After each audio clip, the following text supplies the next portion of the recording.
Aš asmeniškai, ko gero, svajoju apie švietimo sistemą, kai visi švietimo sistemos dalyviai, tai yra ne tik mokytojai ar mokyklos administracijos ir vaikai, bet ir tėvai, o tai reiškia, kad visa apskritai švietimo bendruomenė bus susitelkusi ir ko gero galės vienodai įsitraukti į švietimo turinio kūrimą ir į galbūt ateities švietimo gairių braižymą.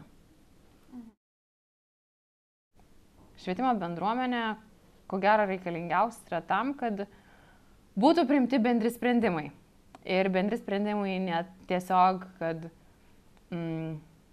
sprendimai gali būti priimami tiesiog, mes tokį sprendimą priemam, o kitas yra dalykas, kaip mes tuos sprendimus kūriam ir kaip mes juos generuojam ir iš kokių idėjų tie mūsų sprendimai gimsta. Tai manau, kad švietimo bendruomenė yra būtent ta platforma, sudaranti galimybės visoms bendruomenės dalims įsitraukti į visą tą gairių braižymą vienodai.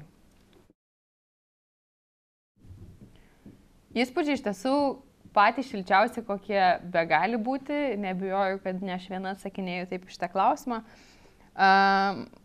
Tos 3 dienos pakeitė labai daugą. Ir pakeitė, ko gero, ne tik mano gyvenime, bet apskritai visų dalyvavusių žmonių gyvenime. Tai yra unikalus renginys, kurio metu visi renginio dalyviai po tų 3 dienų kartu pasijunta taip, tarsi būtų buvę pažįstami visą gyvenimą. Išnyksta visos ribos, jautiesi labai komfortabiliai, bet pagrindinė, ko gero, ir esminė viso to šis yra tai, kad tie žmonės nori toliau bendrauti ir kurti Lietuvos švietimo ateitį kartu. Bet to, kas pasaulyje vadinama Art of Hosting principų esminių, išmokau, ko gero, didesnio pasitikėjimo komandos nariais. Ar apskritai komanda. Todėl, kad esminis, bent jau mano asmeninis lūžis, patirtas mokymų metu buvo būtent tai, kad darbas nepažįstamų žmonių grupiai, kai tu turi visiškai pasitikėti kiekvienu ir tai atrodo visiškai neįmanoma, bet per tas 3 dienas, kai tu mokaisi esminių principų, tai pasidaro labai labai lengva.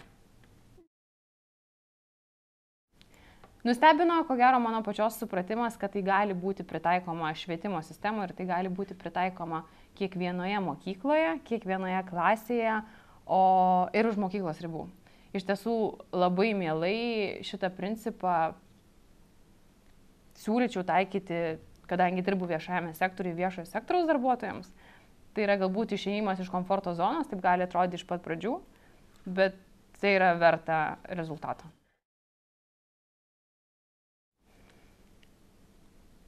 Tokių renginių nauda yra, ko gero, kiek tu pasiėmė asmeniškai, tokią naudą turi išsineši. Ir taip yra su didžiaja dalim renginių.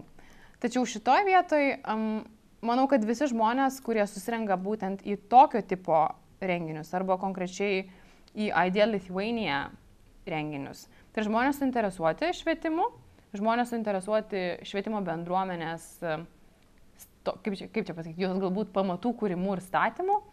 Tai naudingi būtent tuo, kad tos žmonės pirmiausia subūrė į vieną patalpą, jos supažindina. Iš kitos pusės, tai kad išmoko tam tikrų principų ir tie žmonės tos principus skleidžia savo aplinkoje. Visiškai, be abejonės. Čia galbūt yra tas jau prasideda švelnus egoizmas, kai turi gero ir nori dar geriau. Tai kadangi pernykštis renginys buvo labai geras, o aš tikrai žinau ir jaučiu, kad